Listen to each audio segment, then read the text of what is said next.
We will now continue with the next session, which is the Technology Session 4, Future of Nuclear Energy.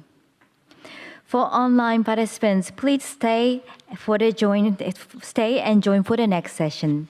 So first of all, I would like to introduce 3 moderators for this session. Dr. Eyarita Kohora, ICEF Steering Committee, Delegate of the Consultative Commission of the Industrial Change European Economic and Social Committee, and Professor Dr. Yamaji Kenji, ICEF Steering Committee, President, Research Institute of Innovative Technology for the Earth, Professor Emeritus of the University of Tokyo, and Mr. Tanaka Nobuo, Chair of ICEF Steering Committee, former Executive Director, International Energy Agency, and CEO of Tanaka Global Incorporated. And now, I would like to ask Dr. Kohora to moderate this session. So Dr. Kohora, please take the floor. Thank you. Thank you, Mina-sama, konnichiwa. Ladies and gentlemen, as a member of the steering committee of ICEF, it's my great pleasure to open this technology session on nuclear energy. In light of the concrete results achieved in cutting emissions, this session is undoubtedly one of the most convincing of this conference. Climate politics is often filled with grand promises, daydreaming, and unrealistic expectations.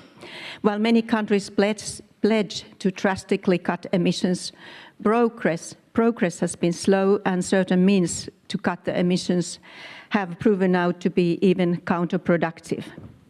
As a European lawmaker, I have witnessed utopian visions and lofty promises, and also some significant failures. Nuclear power has always been an exception.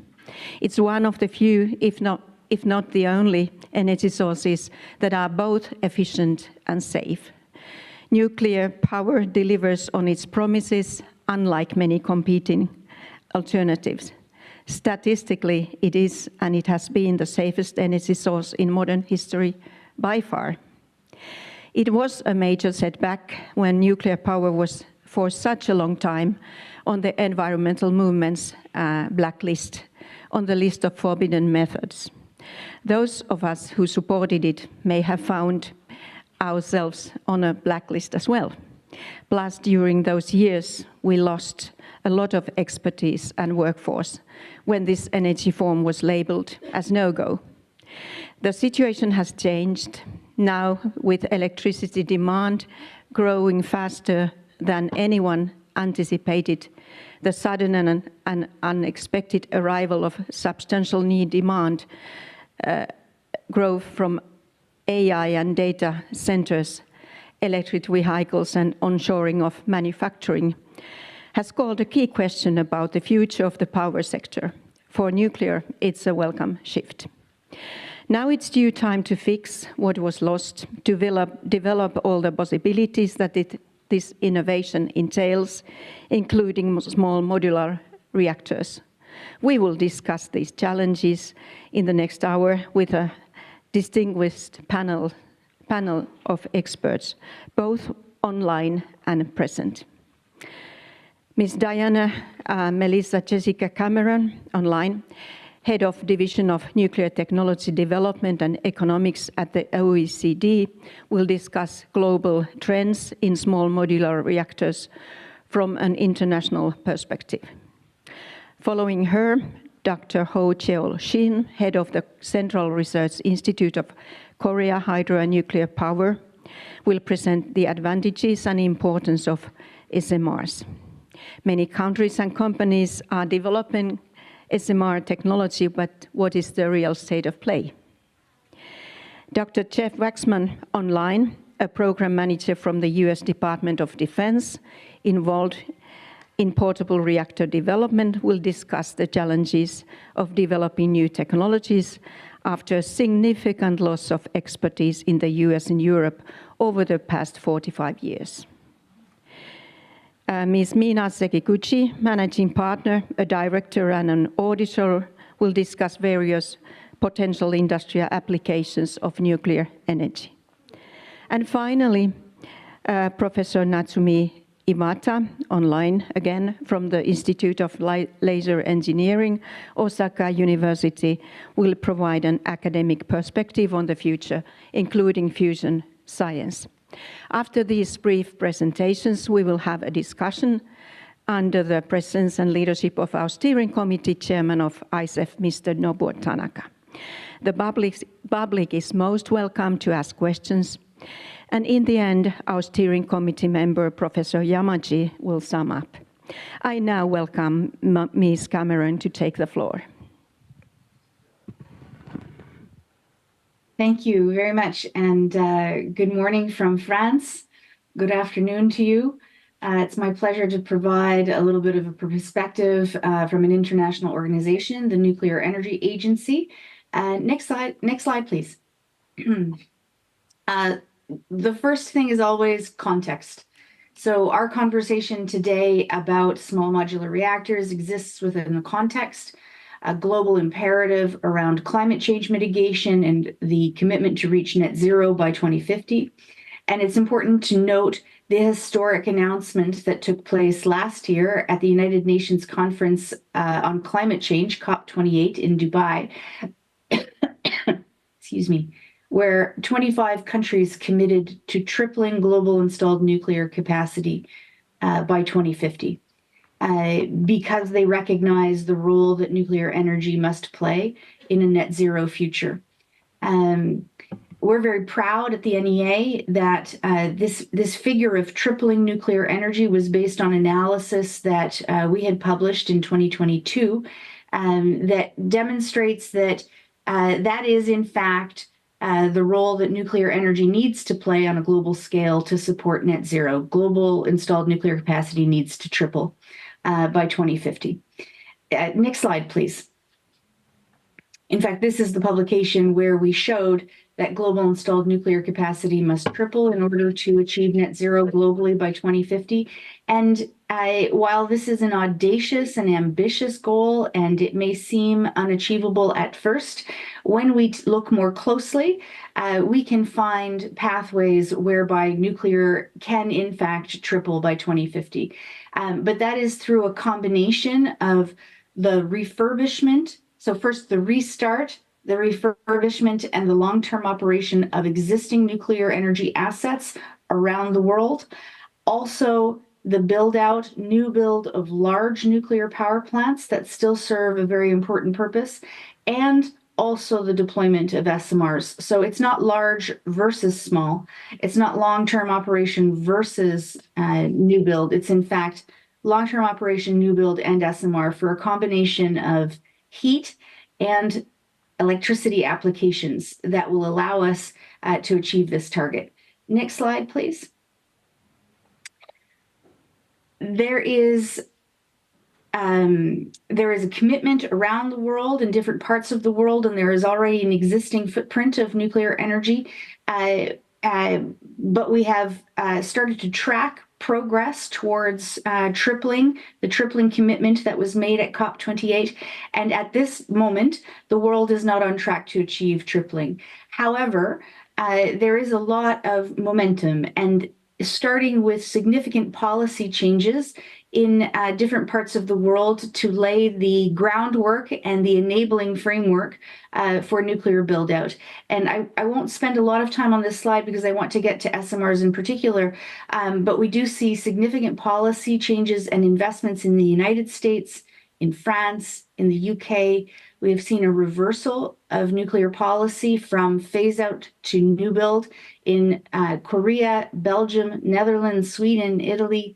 There's, of course, a great deal of ongoing momentum in India, in Eastern Europe. We're very proud and happy to see the progress in Japan continuing to restart its nuclear power reactors. And of course, China is actively building more nuclear power plants than any other country in the world. It's also worth noting that 25 out of 62 reactors that are under construction today are actually Russian reactors. Now, so this is a global momentum to build new nuclear. And the countries that I've mentioned, it's a combination of large and small. So small modular reactors is a part of the picture, but it's not the whole picture. Now turning a little bit more specifically to SMRs on the next slide. At the NEA, we publish a document every year called the NEA SMR Dashboard, where we take stock of progress of SMRs, because what we see is that expectations are soaring. Expectations are very high for the potential of small modular reactors to support a variety of objectives: deep decarbonization, replacing coal and other fossil energies, to provide clean energy, clean electricity and industrial heat, potentially even off-grid, so with applications to generate electricity on-grid, but also potentially off-grid for mines, for defense applications, for marine merchant shipping. The optimism globally around SMRs is palpable. There are promises being made. There are announcements, it seems, every month. And we see, or at least we think we see, demand signals growing and diversifying.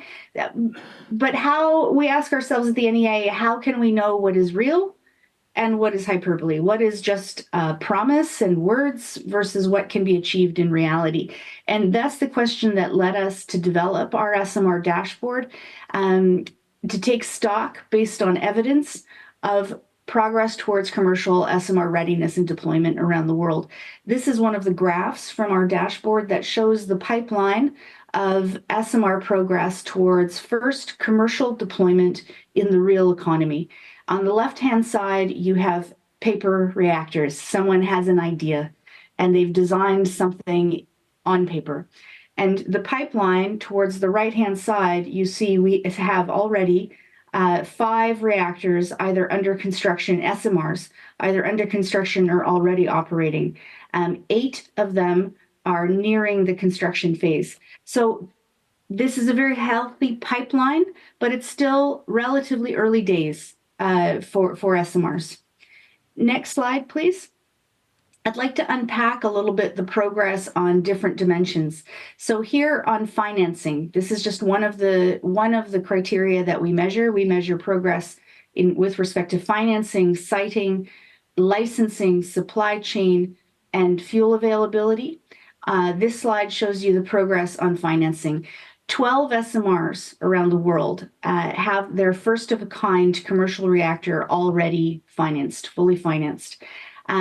Initially, this sounds like very good news, and it is, but we cannot conclude from this that the question of how to finance SMR development and deployment is already fully solved or proven, because the 12 reactors are very specific. So those 12 reactors that are fully financed include 4 Russian SMRs, 3 Chinese SMRs, 1 U.S. Department of Defense SMR, which you'll hear about in a moment, another U.S. reactor, a demonstration reactor, a Japanese research test reactor, the HTTR, and the CARIM in Argentina that's been under construction for over a decade.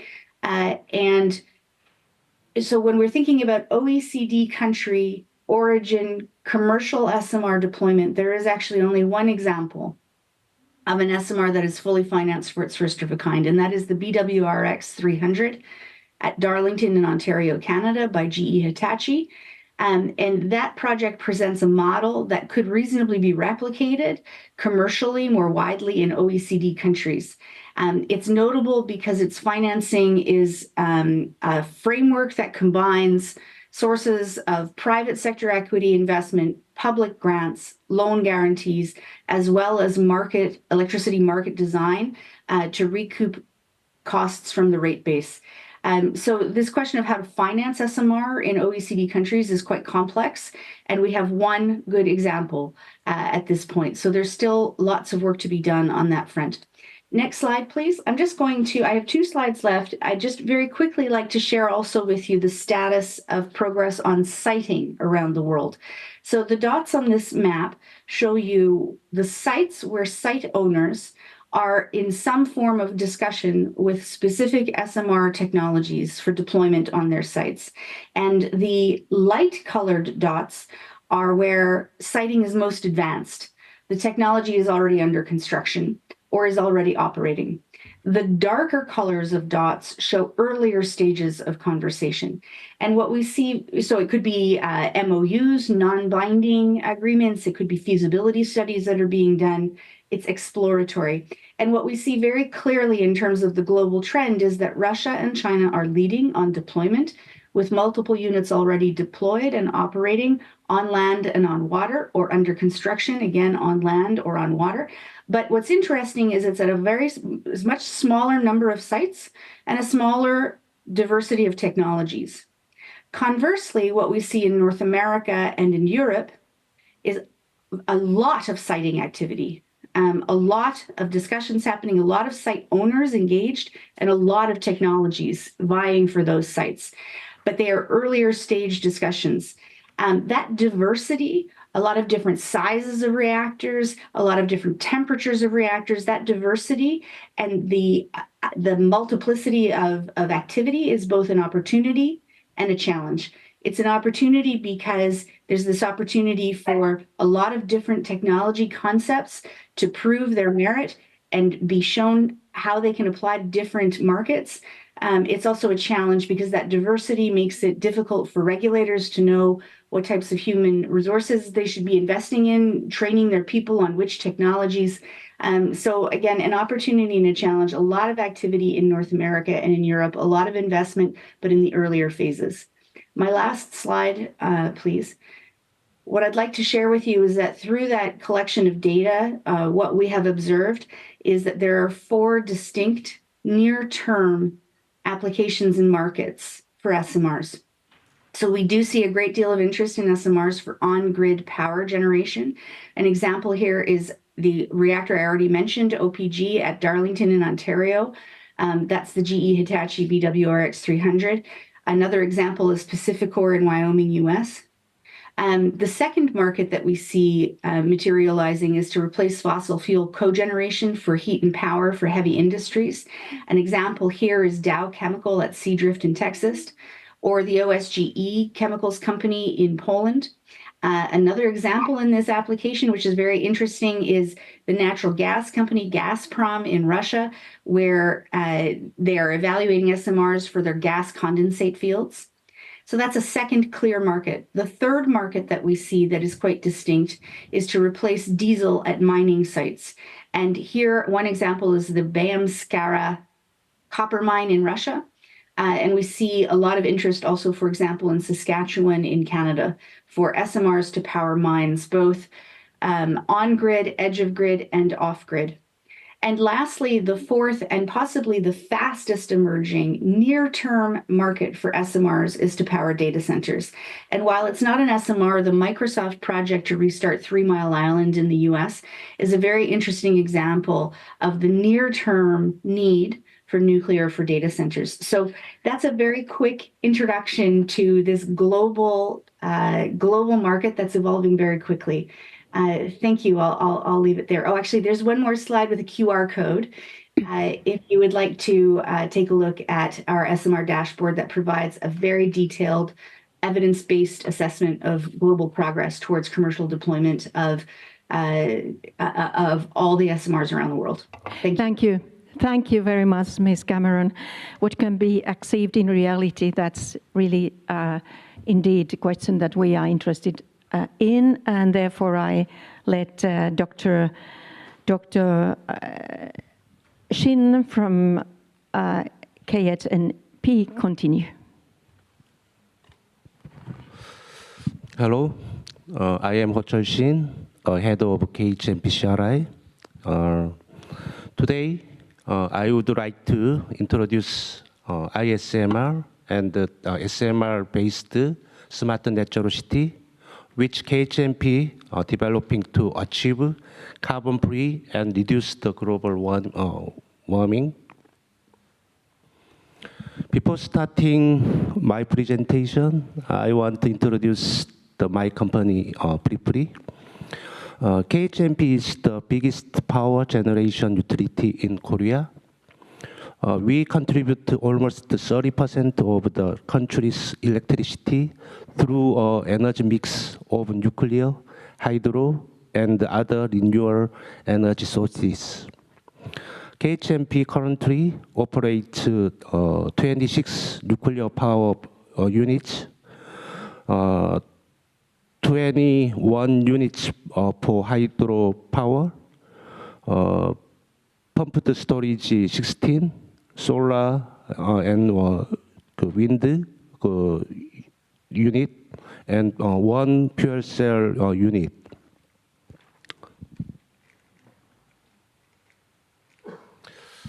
As you all know, the key trend in the global energy market are decarbonization without fossil fuel, decentralization with distributed micro grids, and digitalization using artificial intelligence and digital twin technology.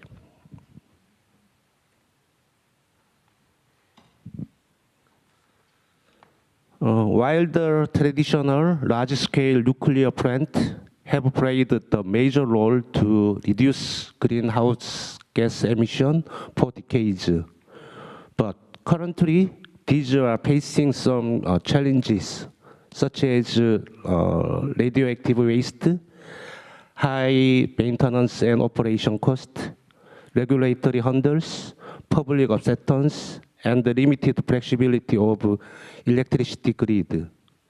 These concerns have led to the development of small modular reactors, which are designed to be safer, more flexible, and more economical.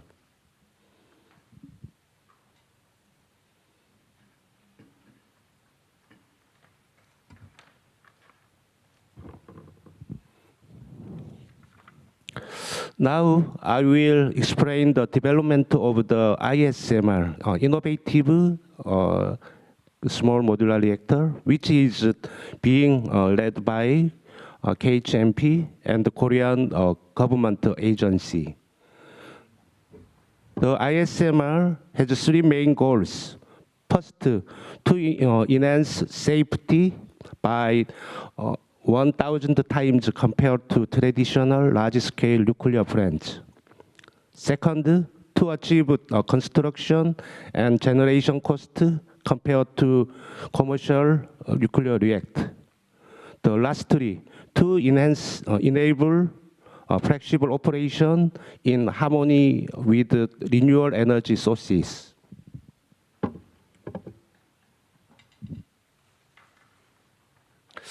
To achieve our safety goals, we are developing an integrated type reactor design. Even in the event of power loss at the plant, it can be safely maintained using passive safety system without any operator's intervention. Thanks to this innovative design, the core damage frequency has been improved to be 1,000 times.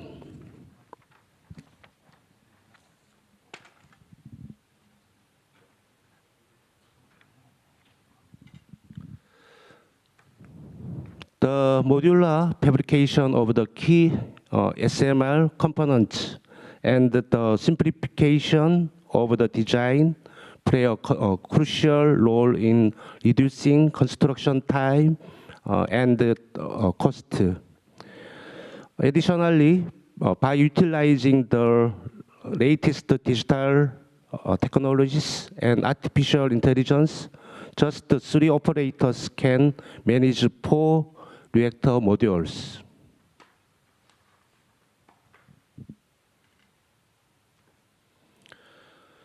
As mentioned earlier, the ISMR will operate as a distributed power source and must complement the immediate of renewable energy in line with the current decarbonization trend.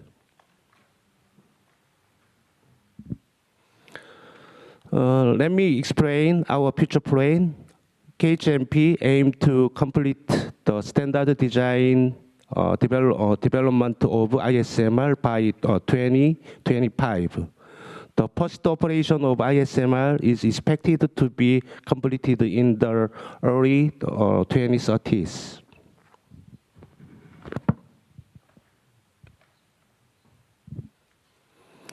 As I said, the solution for carbon-free and the sustainable energy is ISMR and SSNC. Thank you for your attention. Thank you very much, Dr. Shin.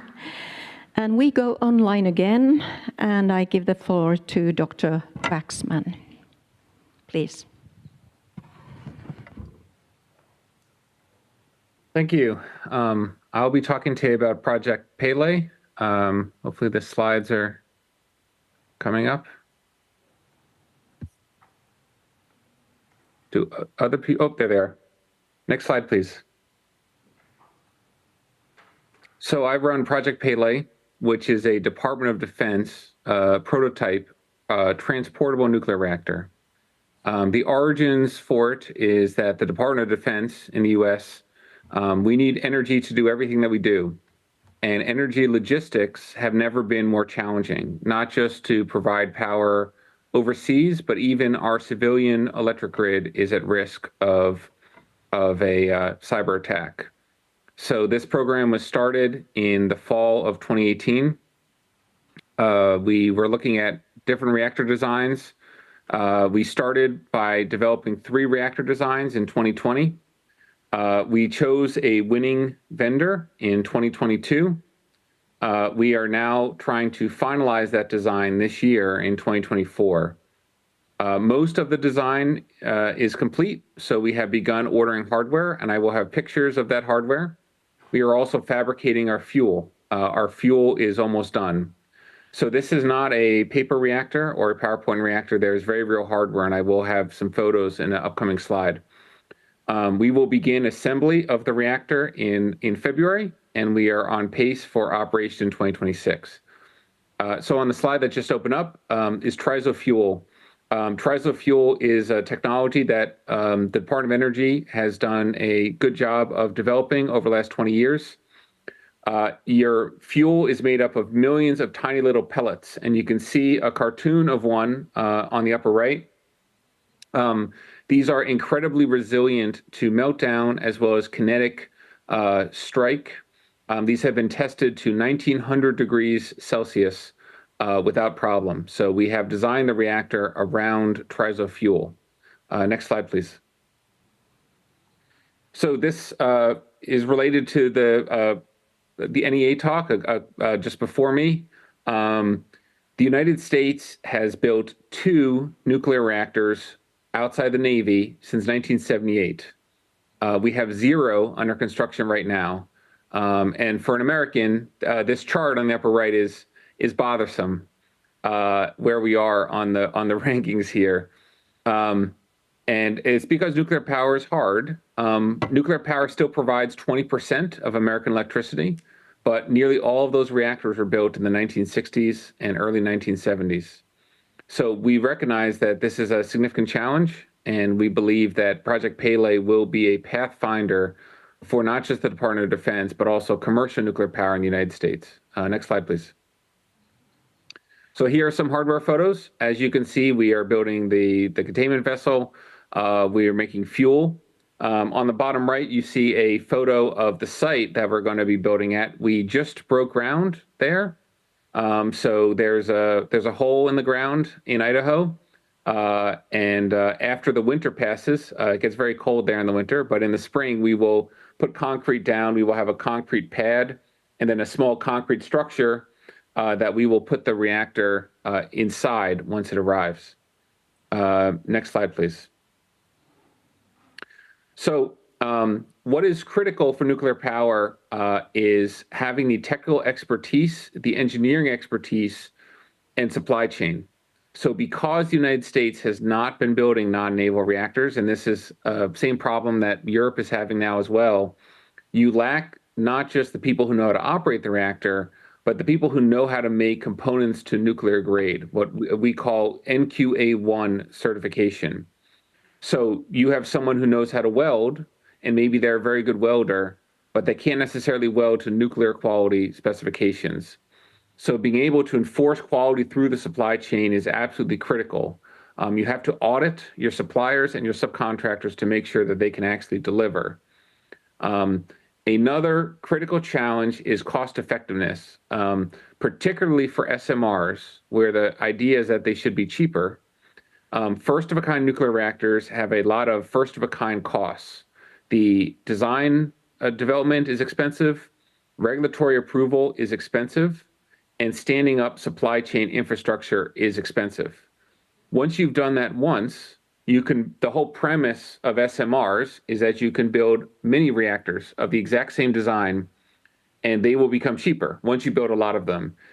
In the same way that if I was trying to start the auto industry in a country and I tried to build one automobile, that automobile would be very expensive. It doesn't mean cars can't be made cheap, but cars can only be made cheap if you're making a lot of cars. So we have to be smart about how we pursue nuclear power after the first of a kind. And we need to think seriously about what the technical requirements will be and how these reactors would be operated. At this time, the Department of Defense has not committed to building more reactors. We are just a prototype, but the hope is that if there's success, that the Department of Defense will be able to use these in the early 2030s, and that this will also facilitate SMRs for the commercial sector. And that's the end of my slides. Thank you very much. Thank you very much. We really touched so many interesting areas of challenge, and we continue with Ms. Mina Sekiguchi. Thank you very much. My slide is coming up. Oh, thank you very much. Good afternoon, ladies and gentlemen. My name is Mina Sekiguchi. I'm an independent energy consultant with my own company called Resonancia. It's my honor to be here today. I spent most of my time with my clients thinking about the ways to realize the energy transition. So in that sense, I'm not a nuclear specialist, but more like I'm looking at the nuclear as one of the critical technologies for the energy to be sustainable in the future. So today I would like to raise this question, which is, what are the criteria for nuclear to fit to the emerging demand in the next generation society? So in addition to enhanced operational safety and establishing a nuclear fuel cycle, it is more and more important these days to meet the emerging needs in a changing society. Nuclear in the past was considered as a system to provide large-scale electricity at a stable manner and with a relatively lower cost. In other words, more focused on the supply side logic. From now on, even nuclear should look at the demand side and take the market-in approach. So we all have to agree with where our society is heading for. In Japan, we call it Society 5.0, which is a super smart society. We currently face a lot of social issues, especially in Japan, such as decreasing population, hence decreasing labor, declining birth rate, aging population, depopulation in rural areas, and regional disparity, etc., etc. The objective of Society 5.0 is to try to help people live their life in more happiness and fullness with the support of digital technology such as AI, IoT, robotics, blockchain. Needless to say, super smart society is a power-consuming society, and such power needs to be carbon-free. So we can already see some of the early example of the demand for the nuclear energy in non-power sector. The most talked about today, and also recently, is the use of using small modular reactors to operate large-scale data centers, which are the heart and soul of digital technology. GAFAs and other companies are increasing their data center capacity. But at the same time, their CO2 emissions are also increasing, despite the fact that they are committed to achieve net zero from their operation. Utilizing renewable power is one idea, but for the data center, which should operate 7 days a week, 24 hours a day, nuclear might be a more suitable option. Another sector which are also looking for the use of the nuclear is transportation, especially shipping, which uses a lot of crude oil, accounts for 3% of the global CO2 emission. Of course, not only vessel, but other types of public transportation like aircraft are also challenged. But when it comes to nuclear use, the hurdle is a bit lower for the vessel because nuclear has been used to power military submarines and icebreakers. Japan also used to develop a nuclear-powered ship called Mutsu, which sailed 82,000 kilometers with nuclear power. Furthermore, industries which require high-temperature heat, such as steel and chemical, are also seriously looking for substitution for coal. Although the temperature which light water reactor can heat is only around 300 degrees because it uses the water as a coolant. The high temperature gas reactor can heat around 1,000 degrees, therefore effectively produce hydrogen and heat, which can be used in the steel and chemical industries. Japan Atomic Energy Agency has developed and is testing technology with its high-temperature testing reactor. And the UK is exploring to use HTGL at the Hartlepool power station, which locates in the middle of the industry area to distribute hydrogen and heat to the adjacent factories. There are also new uses of nuclear technology, such as generating radioisotope for more effective cancer treatment, or producing battery with the remainings from uranium enrichment process, which demonstrates less electricity loss than vanadium. My last slide. So it was only 100 years since the humankind discovers about the nuclear.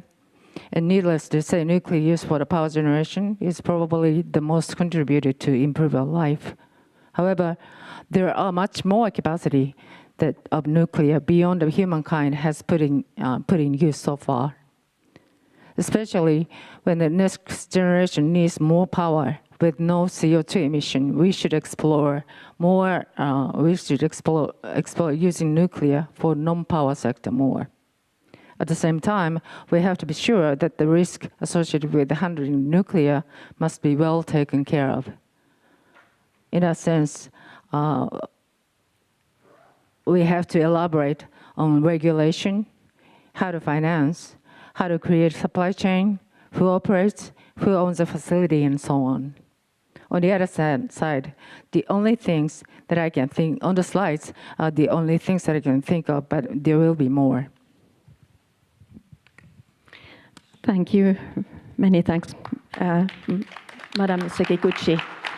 And finally, we have an academic perspective for the future applications. Good afternoon. Okay. I'm Natsumi Iwata from Institute of Laser Engineering, Osaka University, and I'm doing plasma physics related to fusion energy. Next slide, please. Okay. So nuclear fusion energy, the energy that makes stars shine, is anticipated as one of the future energy sources for humanity with minimal environmental impact. Next, please. Hyper lasers that we use can create fusion plasma with an energy density equivalent to that at the solar core, and researchers succeeded in obtaining fusion energy greater than the input energy delivered to the fusion target by the laser that we call target gain over 1 in 2022. Next, please. So the fusion burning plasma is a very exotic state of matter and currently existing only in stars. And physics of this unique state of matter will bring deeper understanding of nature and various technological applications. Next. An essential question here for the fusion energy application is how we can increase the energy gain. And to answer this question, researchers are exploring basic sciences and technologies with such as new laser and target systems. Next slide, please. So in laser fusion, the energy is produced by compressing the fuel repeatedly in the same way as car engine. And this is because the very high pressure core plasma can be held only in nanoseconds. And in current experiments, the fusion energy generated in a single compression cycle is less than 10 megajoule. And to achieve several hundred megawatt, like a small modular reactor, laser operation at a rate of about 10 Hertz is required. Next, please. And there are two challenges. Challenge one is to increase the repetition of the operation from current one, a few shots per day, to the required one, over 10 Hertz. And now lasers of 10 joule per 100 Hertz become available today.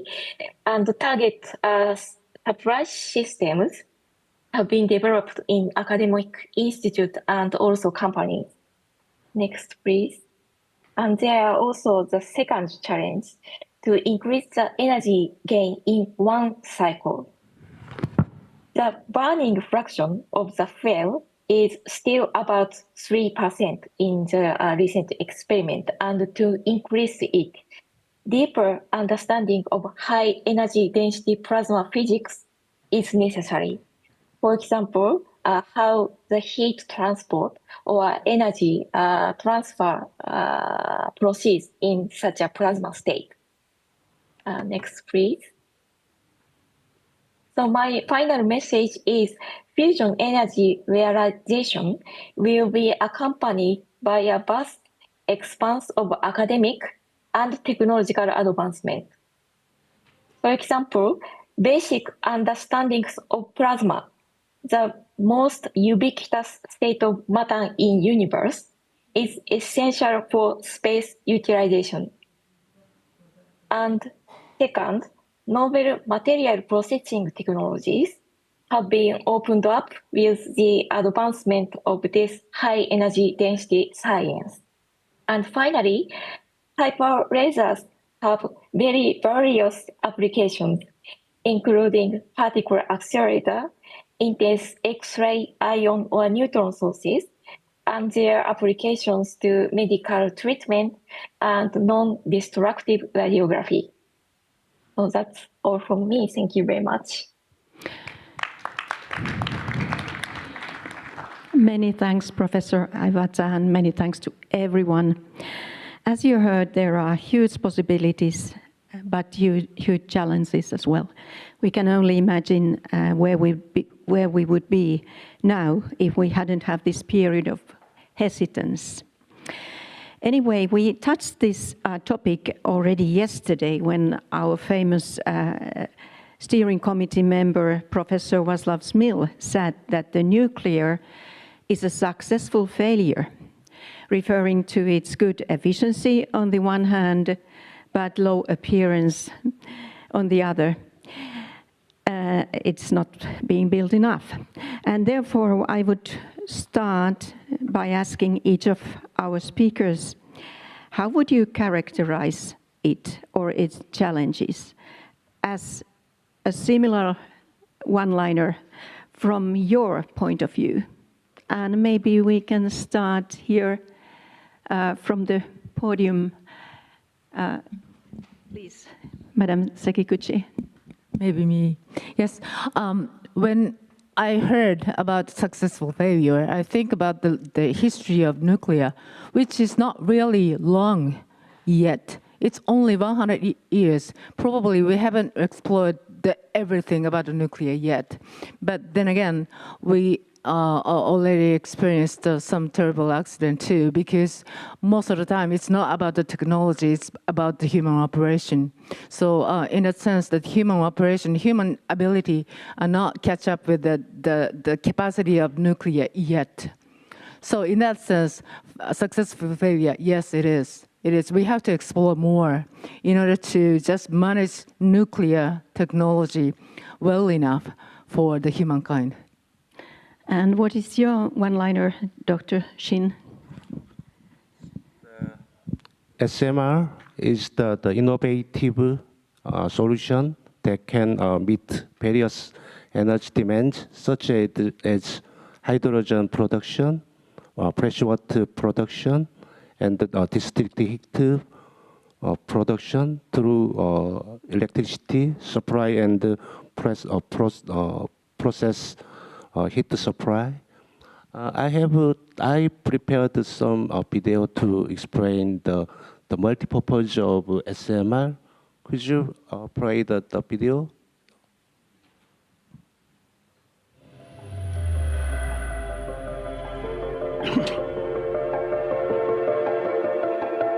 ISMR Smart Net Zero City is an energy innovation platform that promotes sustainable growth in the city, including energy production and utilization through industrial competitive innovation. This would be the most reasonable alternative to the energy security issues and the climate crisis. Based on the breakthrough safety improvement, it can be built near demand areas, such as industrial complexes and residential complexes. And independent grid operation is possible with smart controls that can increase energy production and utilization efficiency. The eco-friendly energy mix, which is based on the combination of ISMR and renewable energy, will be more efficient with the addition of sector coupling technologies that link not only electricity generation, but also other forms of energy production and utilization, such as hydrogen, fresh water, and heat. When sector coupling technology is applied, it is supplied while responding to changes in demand for each energy source, depending on time and climate environment, increasing energy efficiency up to 70 to 80%, enabling stable supply. For the sustainable development of mankind, ISMR and SMR Smart Net Zero City are eco-friendly energy innovation platforms that can accelerate global net zero implementation. Okay, thank you so much. That was a one-liner indeed. Yes, and we continue online. Would Ms. Cameron first give her one-liner? Well, it's hard to come up with a one-liner that says everything you want it to say, but here's my best shot. Economical, strategic, clean energy for the long term. So for the long term is an important part of that one-liner. You mentioned that it doesn't have a long history, but on the other hand, it is important to choose our partners wisely because nuclear is a 100-year relationship. Nuclear power plants, when they are refurbished and they go into long-term operations, can easily operate for 80 years. We need to choose our partners wisely to make sure that supply chains are reliable and that we're working with like-minded countries. Thank you. If I may say one more thing, it's economical, again, if you look at it with the right system boundary. So if you take a look at the system costs of electricity over the long term, we find that nuclear is actually more affordable than some of its competitors, but it depends on, but that perception is not widely shared, and it depends on whether people are comparing plant level costs or system level costs, and if they're looking for a return on their investment in 5 years, or if they're looking at the full length of the 80 years of operations of a nuclear power reactor. So economical, strategic, clean energy over the long term. Thank you. And we continue with Mr. Waksman. Dr. Waksman. I would say nuclear power is hard. We're trying to stand up what's basically a new industry in the United States. And so we are in the thick of trying to build a real reactor. And we need to make sure that we provide the necessary support and time to do this properly. Thank you very much. And the final one-liner from academic world, Professor Iwata. Okay, so I would say this is one of surprising gift from nature, and both for nuclear fission and nuclear fusion. And I think to use it, we have to keep, of course, studying the nature, the science. But at the same time, I think we have to understand that there will be no complete understanding of nature. So that's maybe a difficult point. So we have to always think about how to live maybe sustainably and also comfortably, of course, in harmony with nature, with full of possibilities. Thank you so much. I also would like to tell my one-liner because there was a time when I was opposing this energy form, and I think it's fair to say openly that, or I already told you in the beginning that I support it. So I think that nuclear is most dangerous when it's not built.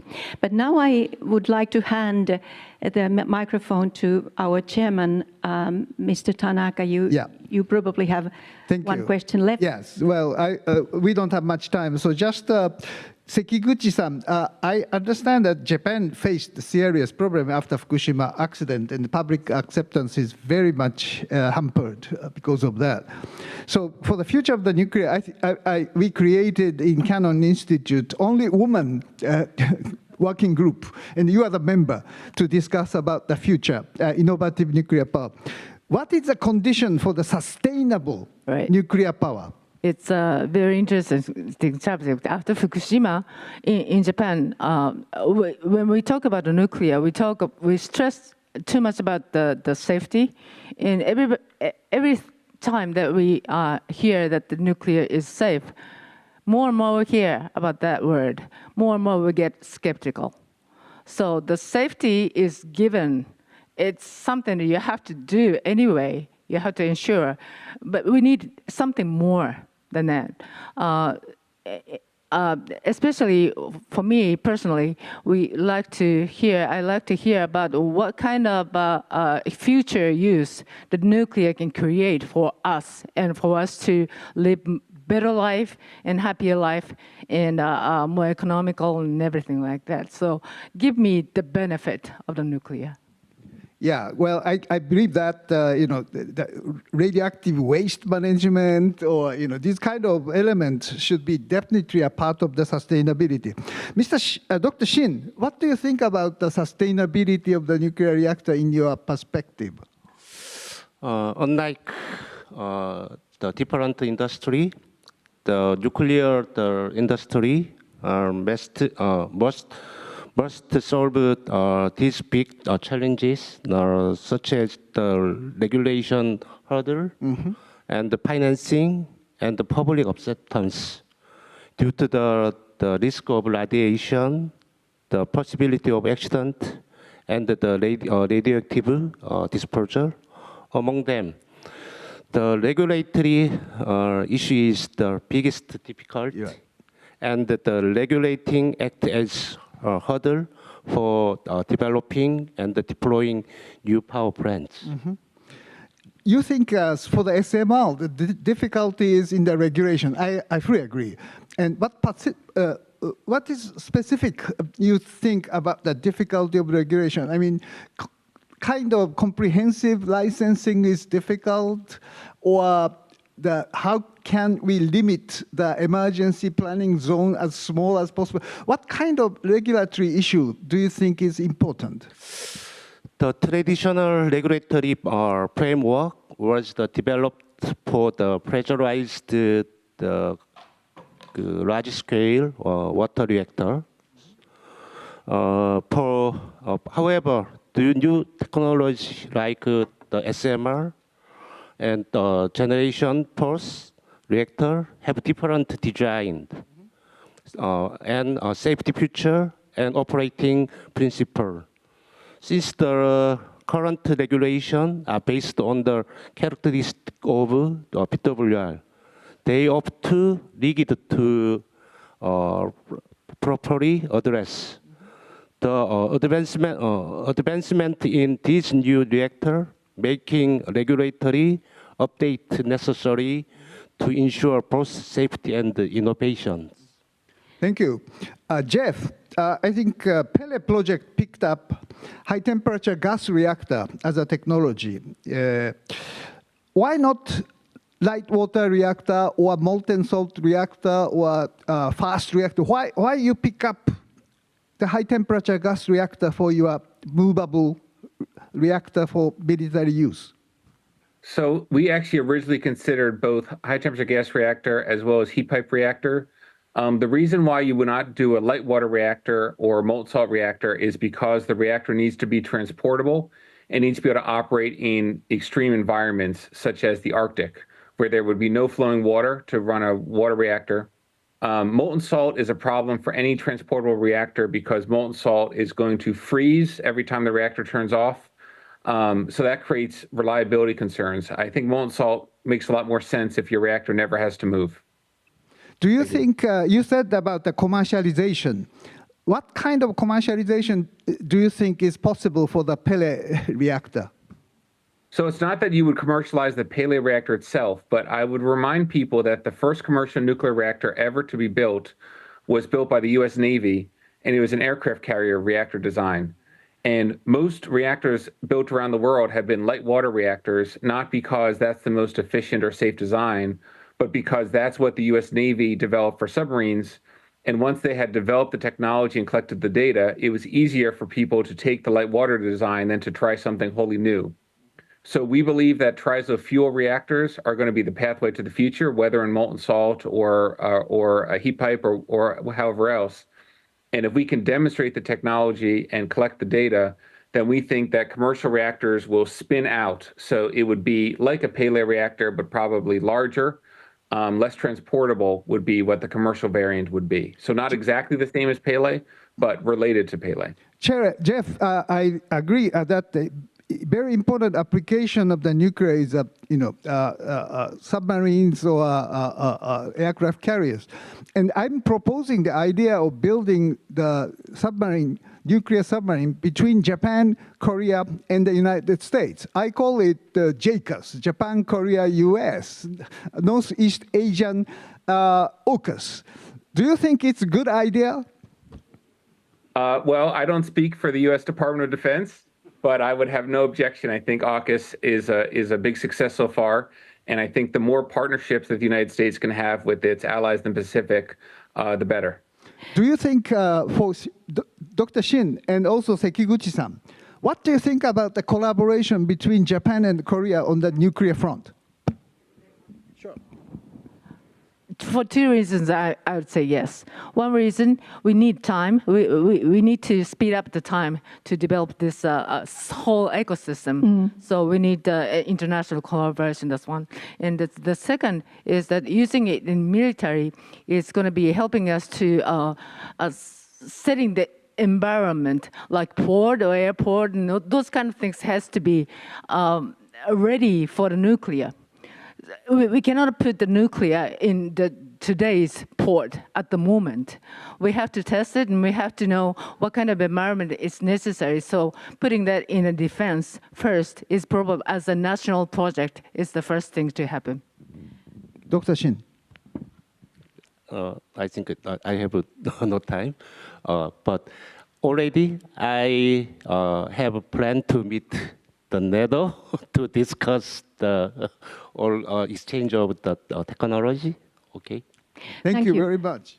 And I also want to thank. Time is running out, and I would like. I think nuclear is not only the cheap, safe, and clean electricity. Now we have to think seriously about the national security as a part of the nuclear, and because the Nobel Harari is saying that risk for the human being in the 21st century is that the nuclear war as a first risk. So definitely, I think we have to respond to this challenge as a nuclear kind of policy. We are not talking about the electricity generation. We are talking about the national security. That is a nuclear issue. We have to understand. Thank you very much. Thank you very much. It's time to thank the audience and the speakers, but I want our Dr. Yamaji wind up. Okay, thank you very much. The time limit is already ended, but let me speak something, not a wrap up, but okay. But it's very difficult after the very stimulating speech by our chairman. Okay, anyway, the two keywords for this technical session, one is advanced reactor, then the other is non-electric nuclear application. And for advanced reactors, SMR, small modular reactor, and laser nuclear fusion was pointed out. A small modular reactor includes PERE project. Okay, in that sense, I think it is well covered by the current situation.